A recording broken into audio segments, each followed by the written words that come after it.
Okay, we've seen the constant modulus, we've seen it recover timing, and we've also seen it equalize a band-limited channel. We saw it open up the eye when the signal had been distorted by some low-pass filtering effect. Now, the CMA did this with no side information. It's completely blind. It doesn't know how much band-limited behavior was being introduced. So how is it that the CMA algorithm accomplishes these miracles? Well, let's consider three different scenarios that we've seen previously. One is, here's the analog signal. It's just shaped. There's no band limit. It has good, if we have good sampling, it's right here at the ideal sampling time. If I have many samples per symbol, so here I have 32, so I have a whole bunch of samples per symbol.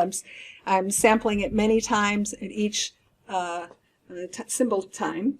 It'll look something like this, and now I'm looking at the 2D constellation diagram, the scatter plot. Here's scatter plot with multiple samples per symbol. And I've written here the unit circle, which is for the constant modulus algorithm. It's important that all of the symbols fall on this unit circle. So in this case, these are at many different sampling points. If I actually sample at the exact right time, well, if I'm sampling at the exact right time, I have a clock recovery circuit. Well, then I'm going to get symbols very tightly clustered in my scatter plot, and they're going to be just about on that unit circle because my timing's perfect, my signal's pretty good, and there's no noise, so there's a little truncation effect, but basically, you know, it's very, very clean. So now I can see that my signal is falling on the unit circle. Now, suppose it's a band-limited channel. Here's my analog version of this sampling of the band-limited channel. Here I have 32 samples per symbol.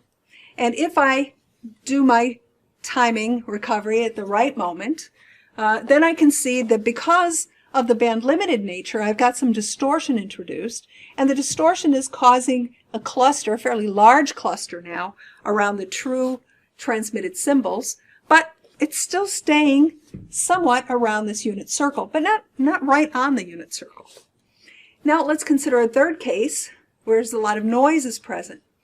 Even when there's noise present, here's the analog version. Here is the oversampled 32 samples per symbol. And again, I'm getting a clustering here because of the noise is keeping it away from the unit circle, but it's still sort of mean is centered around the unit circle. So we've seen three examples when we have a shaped pulse, when we have a band-limited pulse, when we have a noisy pulse. The fact that it's using a modulation format with a constant modulus means that even in all these scenarios, I can still see where the problem is arising, but I could put it back on the unit circle.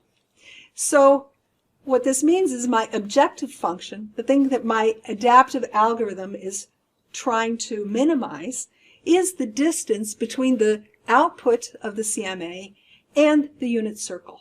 So I take each one of these